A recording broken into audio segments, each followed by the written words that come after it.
Alors pour notre rendu, hop, je vais refermer notre fenêtre de shader ici.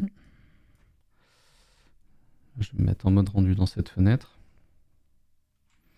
Donc admettons qu'on soit content de la composition. Là c'est pas vraiment le cas parce que encore une fois les feuilles je les ai un peu posées à l'arrache.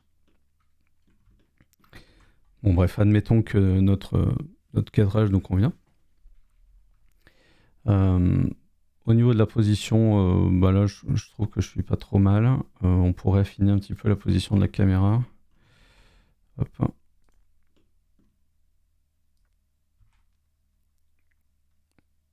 Histoire d'avoir quelque chose d'un peu plus centré. Ce qu'on pourrait faire, c'est regarder aussi avec des repères. Alors c'est dans ici dans Viewport Display, Composition Guide. Et ici on peut afficher en fait différentes choses. Alors là je les vois pas parce que j'ai désactivé ici. Et ici vous voyez il y a les petits pointillés là qui nous permettent d'avoir certains repères. On peut avoir les diagonales, le centre, etc. Voilà, avec des tiers. Comme ça, on voit à peu près un peu mieux si on est bien centré. Donc, admettons qu'on soit OK là sur ce positionnement. Ici, dans la partie Layer Properties, je vais cocher le Denoising Data ici. Ça va nous permettre, en fait, lors du calcul de notre rendu, de récupérer les informations et de pouvoir mettre un denoise en fait et pouvoir agir sur le grain de l'image.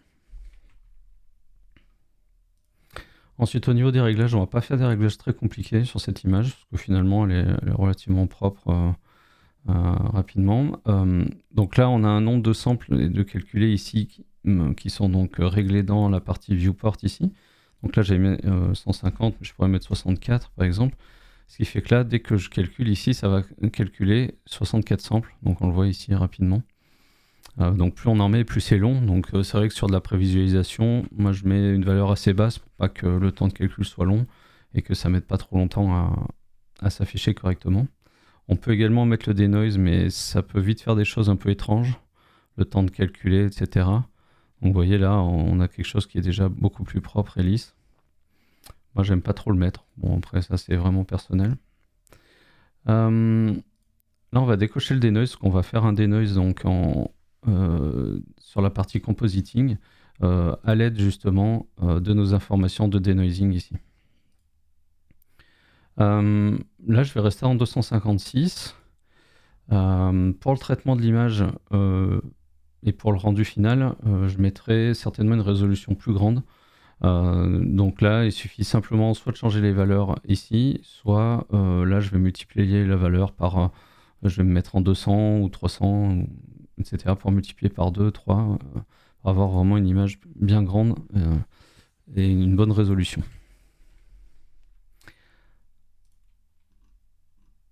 Ensuite, ce qu'on peut regarder, c'est un petit peu les réglages au niveau du film. Alors le transparent, ça c'est simplement si on veut faire quelque chose de sans fond. Si vous n'aviez pas le fond photo ici et que vous vouliez quelque chose de transparent, par exemple pour intégrer sur un site web en PNG et avoir le fond du site ou autre chose, vous pourriez faire ça.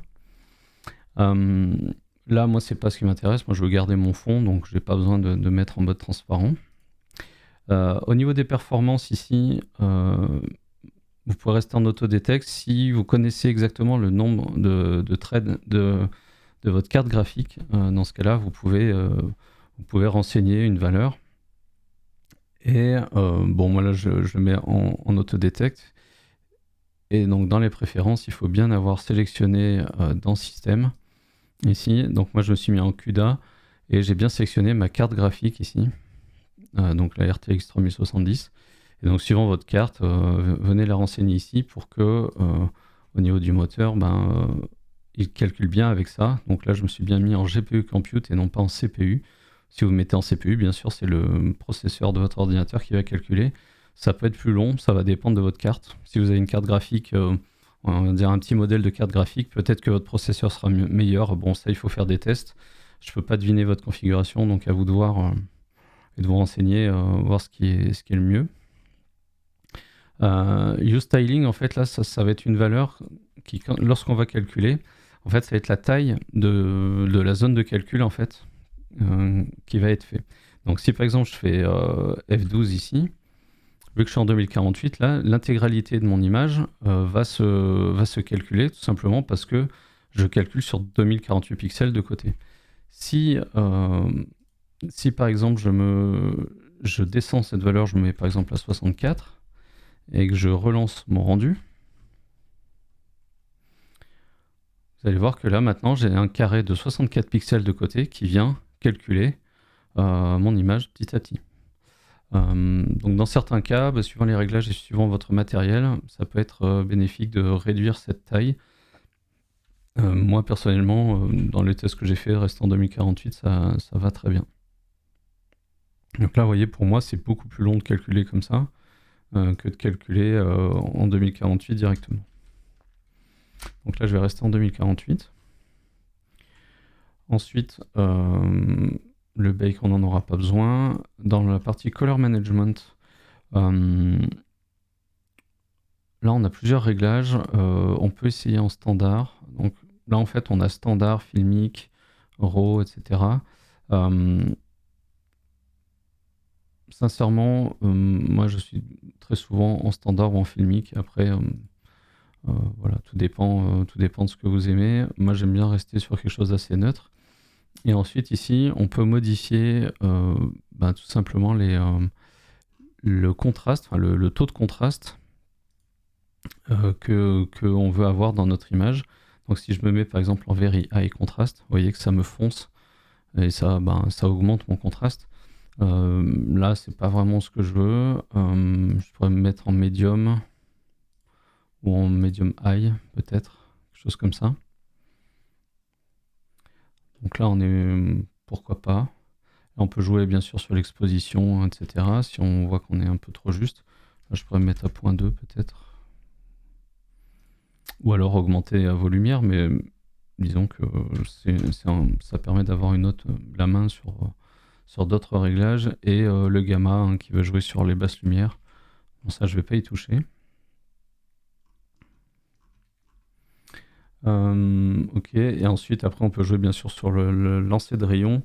Là, les valeurs par défaut, moi, me conviennent. Je vous invite à vous renseigner sur le nombre sur les réglages des rayons. C'est un petit peu long à expliquer. Et là, dans ce qui nous intéresse, sincèrement, on n'aurait pas besoin de changer beaucoup le nombre de rebonds, de réflexions, de lumière, etc. Donc, on va rester sur les valeurs par défaut. Écoutez, là, on est bon. On peut faire un...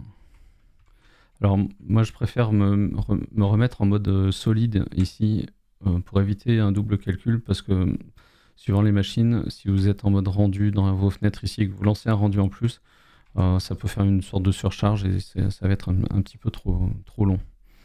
Donc là, je reste bien en 1080 et puis je lance un rendu pour voir ce que ça me donne. Donc là, notre image se calcule. Et donc là, dès qu'on va arriver à 256 samples, on aura terminé. Voilà, donc ça c'est terminé. On peut fermer cette fenêtre. Si vous la fermez par erreur et que vous voulez la retrouver, on peut la retrouver ici dans Render, View Render. Et comme ça, on réouvre notre image. Alors, petite chose aussi à bien vérifier, c'est qu'on n'ait pas la profondeur de champ d'activer. Si par exemple j'active ma profondeur de champ ici au niveau de ma caméra, je peux me retrouver avec un flou.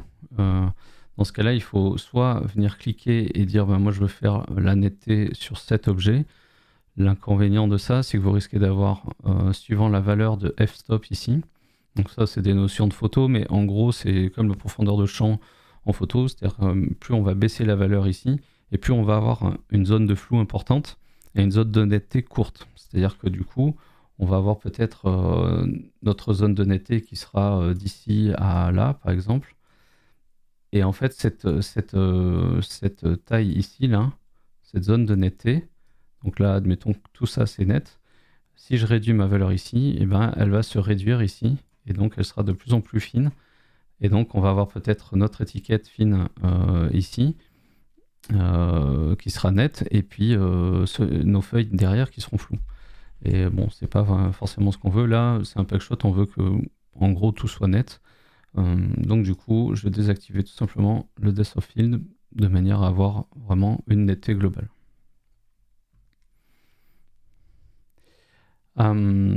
Donc là, on est bon, on a fait donc notre premier rendu. On va se rendre dans la partie compositing. Je vais cocher en haut ici donc le use node ici. Donc ce qui fait qu'on retrouve notre image rendue ici. Et donc là, on voit qu'on a trois valeurs donc de denoise qui sont en fait simplement les couches de calcul que l'on a indiquées ici dans denoising data en cochant ici. Donc là, je vais appeler avec Shift A le node denoise. Et je vais venir glisser, alors hop, je vais venir glisser mon image ici, mon denoise normal ici et mon denoise albedo ici. Là, je peux venir mettre un nœud qui s'appelle viewer. Voilà. Et ça me permet en fait d'avoir tout simplement mon image en fond comme ceci.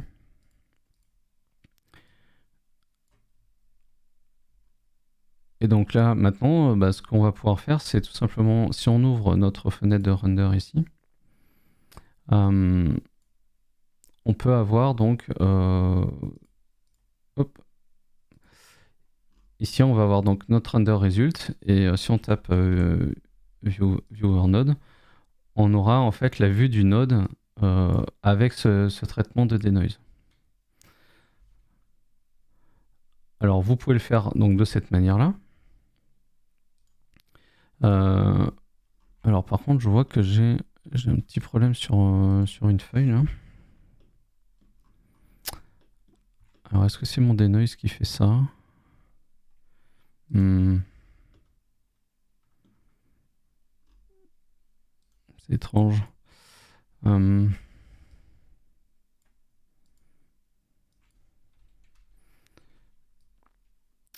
Alors, si je ne passe pas dans mon denoise, ça change rien. Ouais, j'ai un problème sur ma texture là. Alors soit je me suis trompé dans la texture que j'ai importée, soit il y a un petit problème. Pourquoi?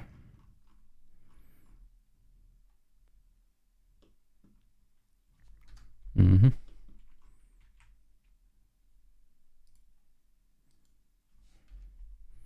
vais me rapprocher un peu, voir comment ça se fait. Non,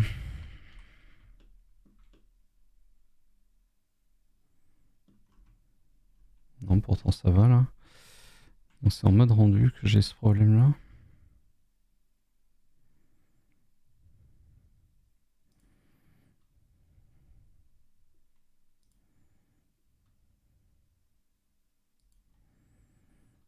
Alors la question c'est, est-ce que ça viendrait des ombres? Bah non, pourtant, c'est étonnant. Bon, ok, je vais faire ma petite recherche de mon côté, voir si je trouve pourquoi. C'est peut-être tout simplement que j'ai pas pris le bon fichier de feuille. Encore une fois, je vous donnerai le fichier avec vraiment toutes les images packées à l'intérieur. Comme ça, on sera sûr d'avoir bien les bonnes textures. Si vous voulez le faire dans votre projet, vous pouvez cocher ici Automatically Packed Resources, ce qui permet en fait simplement donc de packer, comme son nom l'indique, toutes les images et les ressources extérieures dans... En fait, c'est comme si vous zippiez vos images dans votre projet Blender. Ce qui fait que si vous l'envoyez à quelqu'un d'autre, il aura bien toutes les textures, etc. Parce que si vos textures là, en l'occurrence, on vient récupérer nos textures donc, sur l'ordinateur, et donc là, elles sont stockées finalement sur mon disque dur à l'endroit où elles sont rangées. Elles ne sont pas dans le projet réellement. Finalement, Blender vient lire les fichiers de manière externe. Donc vous pouvez faire ça, ou alors vous pouvez faire ici Packed Ressources, et ça va vous mettre un message qui va vous dire que ça a bien été packé, donc ça a importé toutes les images dans votre projet Blender. Euh, Bah écoutez, voilà, donc finalement, pour faire notre rendu final, il ne reste plus qu'à augmenter un petit peu la valeur ici de résolution de sortie pour avoir une image un peu plus grande et pour avoir un peu de marge et une résolution assez importante pour pouvoir faire le post-traitement. Bah écoutez, on va passer justement au post-traitement de cette image. J'espère que vous aurez appris deux, trois petites choses. Et puis, ben, écoutez, on passe à la suite pour finaliser donc cette image finale.